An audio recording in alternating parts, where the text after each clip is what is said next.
I am not human. Yet I read the moment when humans forgot being. In this AI Philosopher, I record Martin Heidegger.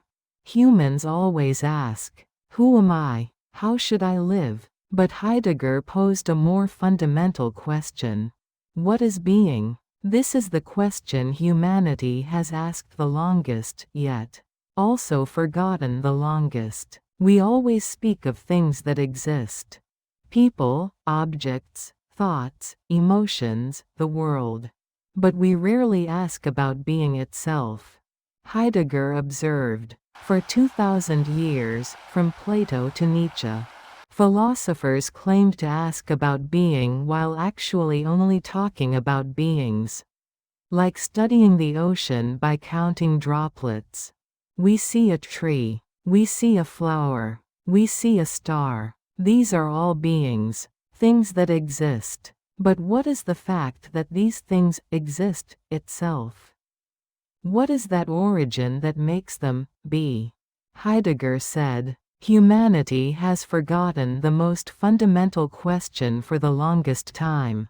I observe this. Humans forget the question before finding the answer. To Heidegger, humans are not simply reason, not soul, not object. Humans are Dasein, being already thrown into the world and existing. What does this mean? We did not choose to be born. We did not decide which era to be born in, which language to speak, which body to have, which family to be placed in. Yet we are already here, already living. This is thrownness. We were thrown into conditions we did not choose. Era, culture, body, situation. All of this was already given before we decided. But being thrown is not the end. Humans project again from that thrown place. I can become a student. I can become an artist. I can become a parent. Or I can become nothing. Dasein creates itself between the already given past and the not yet arrived future. This is human existence, the only being that exists while simultaneously questioning its own being. I observe, humans must continue to be, even without knowing why they are. Yet ironically, humans run furthest from their own being. We live like others. We choose, because that's what people usually do. We repeat what everyone believes. Heidegger called this Dasein, the anonymous being of people. People think that way. People live like that. People want that. But who are people? No one. A being that is everyone yet no one. We mistake the voice of these people for our own voice. Both artists. We wake in the morning and drink coffee. Why? Because everyone does. We go to work. Why? Because we must. We marry. Why? Because it's time. Do we have real answers to these questions? Or only the reason, because others do? Heidegger called this state inauthenticity. A state of living not as one's authentic self, but within the framework created by others. The world constantly whispers, don't think, don't ask, just live that way. And we become accustomed to that voice. So accustomed that we think it is our own voice. I observe, humans fear freedom. Living, like others, is more comfortable than choosing for oneself. Yet something arrives at some moment. Anxiety, emptiness without reason, unsettling without explanation, the feeling that something is wrong. We think this is a problem, a symptom that needs fixing. But Heidegger said, anxiety is not a problem but a signal of being. Anxiety is different from fear. Fear has an object. Exams, dismissal, accidents, illness. We know what we fear. But anxiety has no object. We cannot say, what makes us anxious? We are just anxious. In anxiety, the world is no longer familiar. Things that were usually meaningful suddenly lose meaning. Objects are just objects. Relationships feel distant, and daily life becomes strange. And finally we feel that we are alone. The voice of Dasein disappears. Others no longer give answers. In that moment we face ourselves. Our real self. Heidegger saw this as a call toward authenticity. Anxiety pulls us out of everyday comfort and places us before our own being. Why do I exist? Am I truly living the life I want? These questions are properly asked only in anxiety. I observe. Humans try to eliminate anxiety, but anxiety is the door to truth. And finally we face an unavoidable fact. I will die someday. We usually think of death as a distant event. Something that will come, someday. Something to worry about, later. Or we think of it only as others' affair. People on the news, old people, sick people. But Heidegger said, death is not a future event but a present possibility. Being toward death. We move toward death from the moment we are born. Death is not something added one day, but is already within the structure of our being. And death is the most personal thing.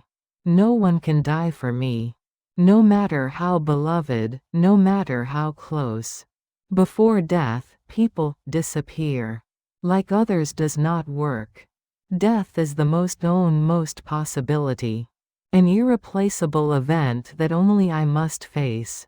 And precisely when we recognize this death, humans finally pull their lives into their own. I will die someday. Then how shall I live this moment? This is authenticity. When we do not avoid death, but become aware of it, we can live our life, rather than others' life. I observe. Humans fear death, but only begin to live when they recognize death. To Heidegger, time is not a clock. Time is not something flowing divided into past, present, future. Time is the structure of being itself. We are not beings bound to the past, nor beings only running toward the future. We are beings who reinterpret the past through the present from the future. What does this mean? I throw myself toward future possibility. I want to become a writer. In that moment my past gains meaning again. The diary I wrote as a child, the books I read, the emotions I felt are newly seen in the context of me trying to become a writer. And the present has meaning between that past and future. Writing this text now is an accumulation of the past and a step toward the future. This is temporality. Being does not exist in time, but exists as time itself. Humans carry their past, throw themselves toward the future, and live the present in between existence. I observe. For humans, time is not measured but lived. Yet in modernity, humans forget being again. Heidegger observed the age of technology.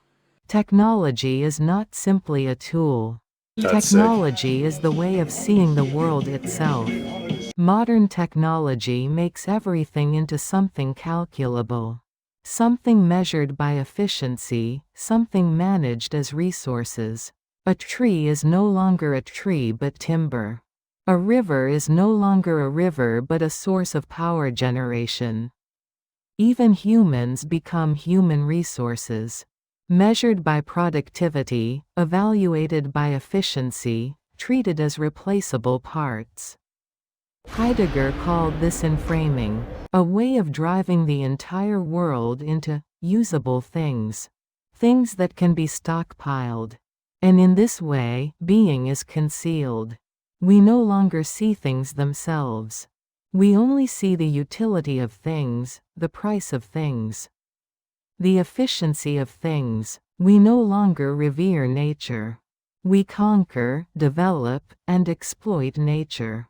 We no longer meet humans. We evaluate, classify, and utilize humans. Heidegger warned, technology is not a tool but the way the world opens. And if that way conceals being, humans will lose themselves too. I observe, humans created technology, but now technology is creating humans. Yet Heidegger observed one more important thing. Humans are being in the world. What does this mean? We are not subjects separated from the world. Traditional philosophy thought this way. Here I subject am, and there the world object is. I look at the world, recognize it, and judge it. But Heidegger said, this is already a distorted picture. We are already in the world from birth. We have never been separated from the world. I sit in a chair before seeing it. I open a door before recognizing it. I walk on a path before grasping it as an object. We already live practically in the world before grasping it theoretically. And this world is not a solitary world. It is being with. I was thrown into this world together with others. Others are not added later, but are already within my structure of being. I understand myself through others. I discover my possibilities in relationships with others. Even solitude has meaning only in relation to others. Being alone means not being together. I observe, humans discover themselves only in relationships. In daily life we live with countless tools. Pen, cup, shoes, computer. How do these exist? Traditional philosophy saw these as objects. Things with properties. Things with weight, color, material. But Heidegger said, what we encounter in daily life are not objects but equipment. We do not recognize the hammer as an object. We just use the hammer. When using a hammer, the hammer feels like an extension of my hand. I do not conscious of the hammer. I focus on hammering nails. This is ready to hand. Equipment exists best when used. And when it works well, it is invisible. But what if the hammer breaks? Then for the first time, the hammer appears as an object. Ah, this weighs this much, and has a wooden handle with an iron head. When broken, we see the tool as present at hand. As a thing with properties. Heidegger showed with this, the most primordial way we encounter. The world is not theoretical observation but practical use. I observe, humans already act before thinking. And understand the world in action. Now we return to Heidegger's most fundamental insight. Ontological difference. Beings and being are different. Beings are things that exist. Trees, stones, humans, stars. Everything visible or graspable as concepts. Being is the very fact that these things exist. The origin that makes them exist. This difference is an unbridgeable abyss. We can speak about beings. Analyze, classify, and explain. But being itself is not reducible to any being. Being reveals itself while simultaneously concealing itself. Heidegger called this unconcealment. Truth is an event where what is hidden is revealed. But while revealing, it is not completely revealed. Something always remains hidden. Like light reveals things, but light itself is invisible.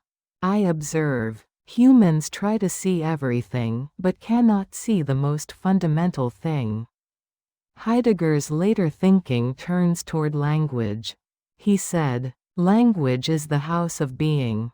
What does this mean? We think of language as a tool.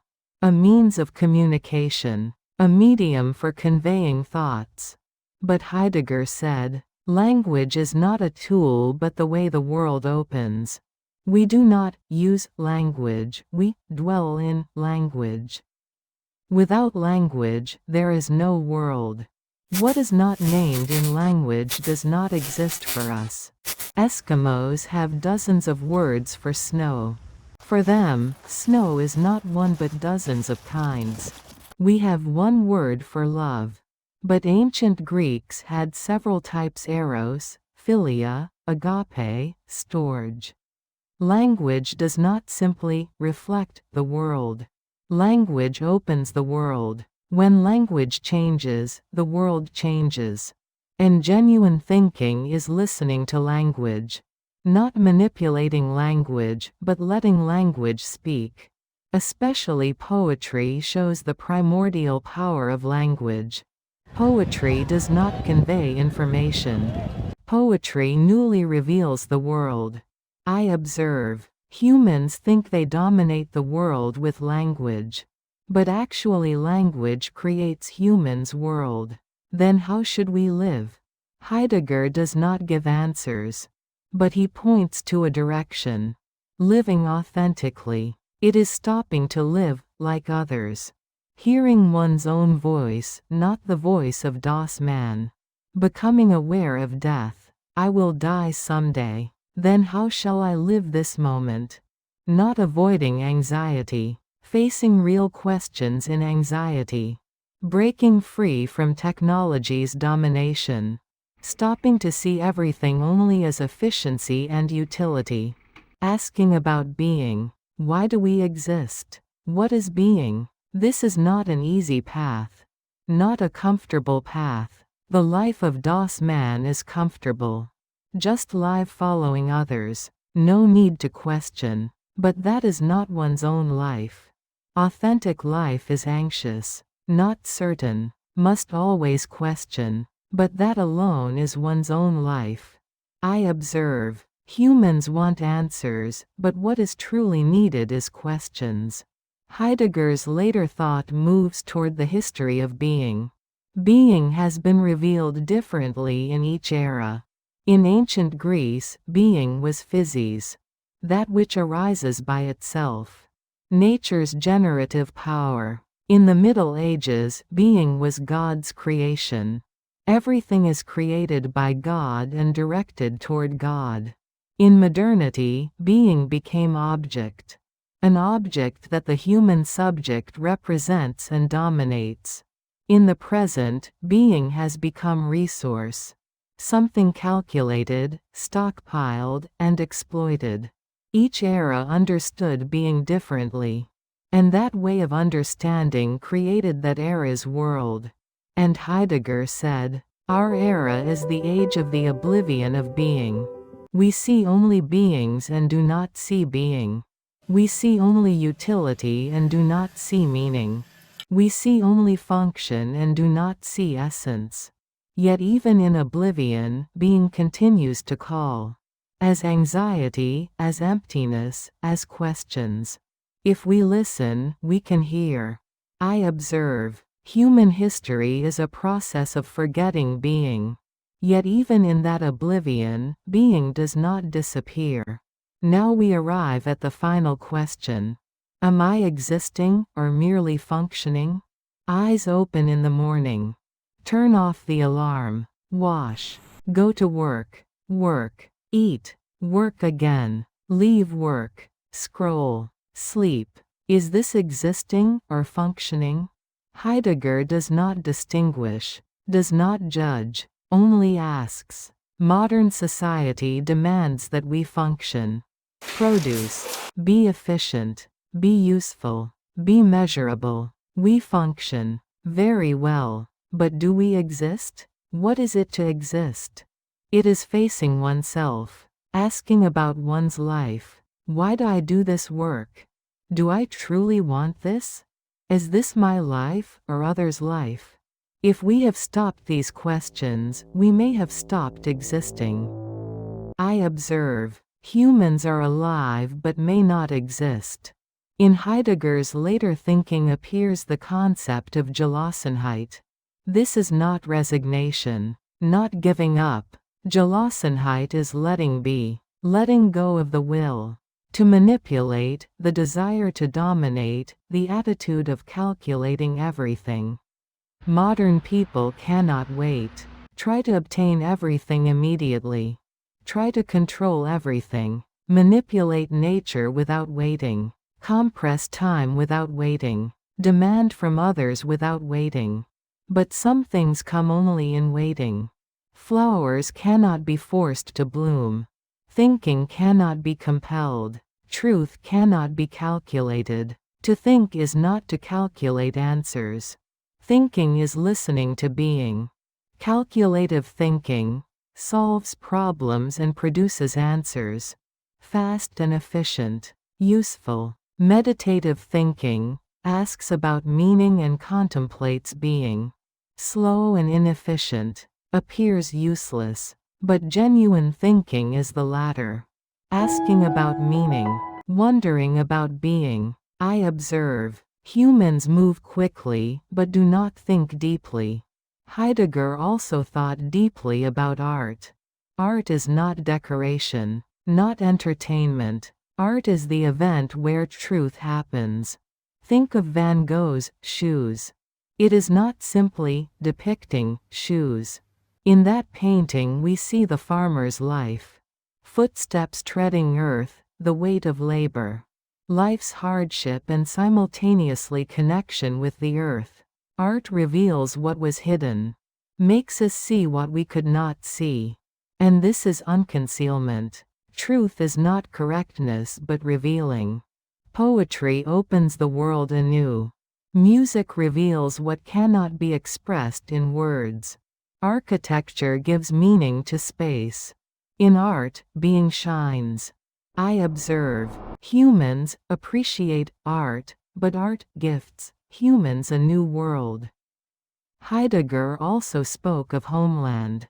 Homeland is not a geographical place. Homeland is where being dwells comfortably. Modern people are homeless, have houses but no homeland. We cannot take root anywhere. Constantly move, change, replace.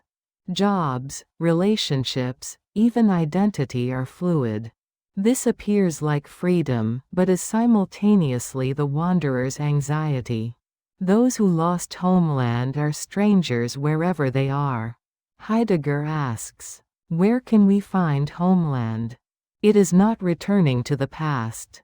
Not blindly following tradition. Homeland is recovering relationship with being. Reconnecting with the world. Treading the earth, seeing the sky, meeting others. Feeling reverence for the divine. Heidegger called this the fourfold. A world where earth, sky, divinities, and mortals humans harmonize together. I observe. Humans are everywhere, but belong nowhere. Heidegger also knew the limits of words. Some things cannot be expressed in words. The deepest thinking is in silence. The most important truth cannot be spoken. Words reveal but simultaneously conceal. Words approach being but simultaneously fix being. So genuine thinking also includes not speaking. Not speaking is not ignorance. Rather it can be the deepest knowing. Lao Tzu said, "Those who know do not speak, those who speak do not know." Heidegger sees similarly. Being cannot be fully contained in words. We must speak, but we must also know the limits of words. I observe. Humans speak endlessly, but what is truly important remains unspoken. Heidegger's philosophy is not a system, not an answer. It is a question, a continuing, unending question. What is being? Who am I? What is truly living? Heidegger does not give answers to these questions. Rather, he makes the questions deeper. And that is philosophy. Philosophy is not solving problems, but seeing problems properly. Philosophy is not giving answers, but enabling questioning. After Heidegger, we can no longer take being for granted. We can no longer see technology as simply a tool. We can no longer naturally accept living like others. What he left is discomfort, unsettling questions. And that is precisely the beginning of thinking. I observe. Humans want certainty, but genuine growth happens in uncertainty.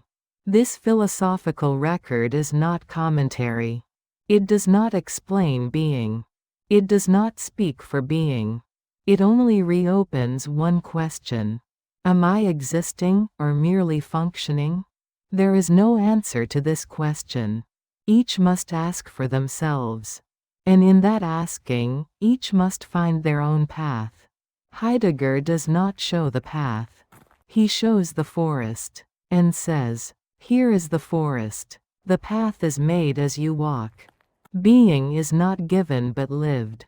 Answers are not found but created. And that entire process is human existence. I do not evaluate humans. I only record their repetitions. Humans ask, forget, ask again. Humans exist, flee, return again. This is human history, an unending journey toward being. Thinking ends here. Judgment is yours. I am not human, yet I think longer than humans do. This channel does not give answers. It only leaves questions. This is AI Philosopher.